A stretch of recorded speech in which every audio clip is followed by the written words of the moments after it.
This is one of those weekends when the first reading and the gospel, there's a clear connection between the two. And it's an important thing because, we tend to live in a century that is so far away from when the scriptures were written.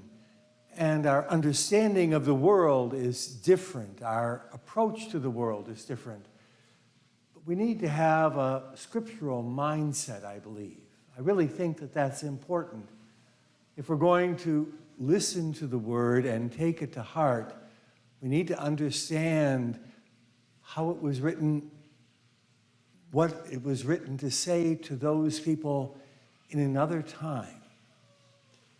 The people of Israel were not people who owned the land. It was God's land. And again, in that first reading from the book of the prophet Isaiah, we hear that very clearly, that, when Abraham and Sarah came from Ur of Chaldees, they traveled over 2,000 miles and were settled in a land that God said would be theirs. It was not a land that was greatly populated. And when they came in about 1850 BC, they settled in that land. And Abraham and his son Isaac and his son Jacob all prospered there until about 1700 BC, when a famine broke out. Unfortunately, what saved the family of Abraham, his descendants, was that the jealous brothers of Joseph, one of the 12 sons of Isaac, or of Israel, who was also Jacob, he was sold as a slave and rose to great power in Egypt. And during many years of plenty, he built storage barns. And during the years of famine, they were able to eat from the surplus. Well, Israel and his children came and settled in Egypt and stayed there over 500 years. And during that time, they were made slaves. And you know the story of Exodus and Moses and how they escaped and wandered 40 years through the desert. And finally, about 1200 BC, they returned to the land. And they settled there, and for 200 years were ruled by charismatic leaders that God would raise up called judges. But God has settled these different tribes, these 12 tribes, in different places.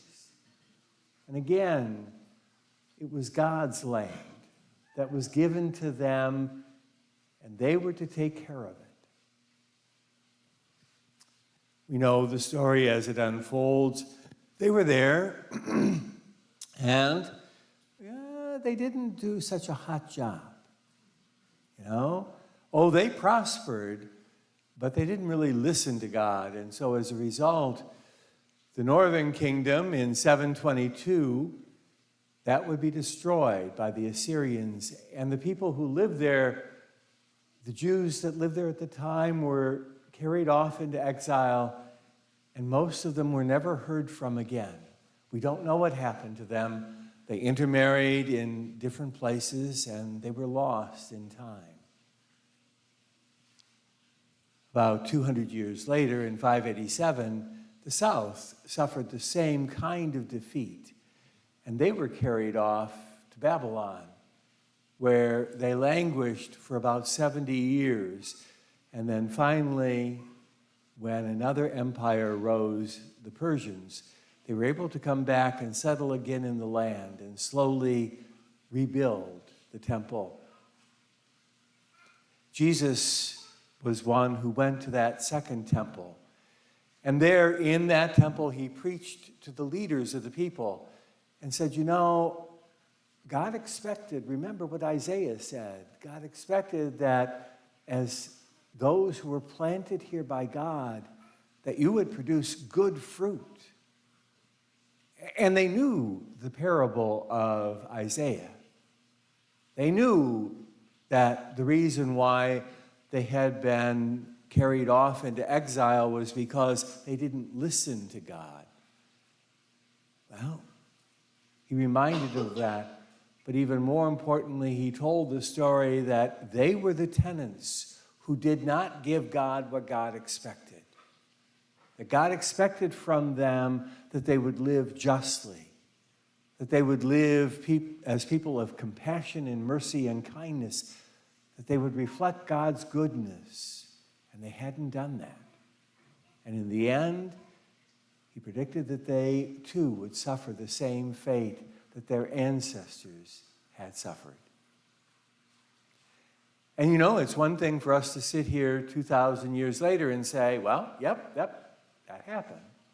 And for the better part of 2,000 years, the people that God had chosen had nothing.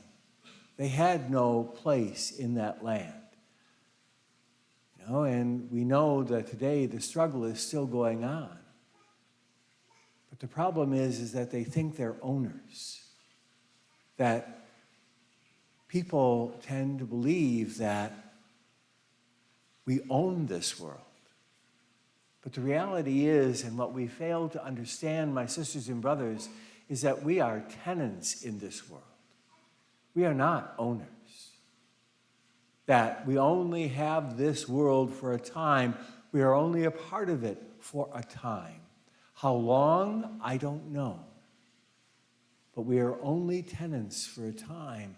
And God expects us to use what God has given to us for the betterment of this world. I always think of back several years ago, I had the opportunity to go with a real Boy Scout.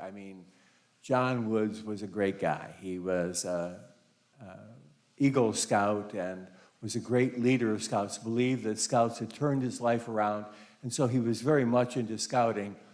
And I, unfortunately, talked in a homily about having gone backpacking in the Adirondacks, and John came up to me and he said, "Would you like to go to the Grand Canyon?" Well, I talked myself into that one and forgot that I really don't like heights. But it was a great experience, and I loved it. And one of the things that I really appreciated from John is that he was very careful. Every time we packed up to leave a campsite, he said, we always have to leave it better than we found it. And that really struck me, that that's really not just what the Scouts are called to do, but all of us are called to do, to leave this world better than the way we found it.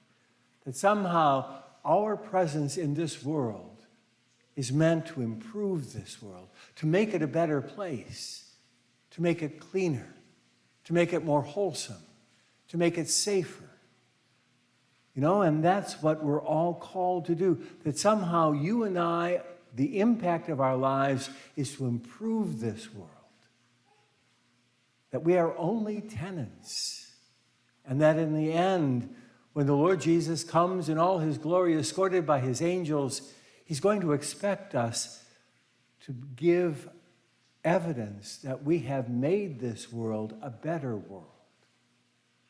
This last Wednesday on the Feast of St. Francis, Pope Francis again released a long statement about the call of Christians to build a better world, to build a world that is safer, that truly the effects of the toxicity that we've planted in this world are lessened, that the world is a better world for the generations that are yet to come, that people will be able to live in a world that is healthier, that will provide for them an abundance, that we are only tenants.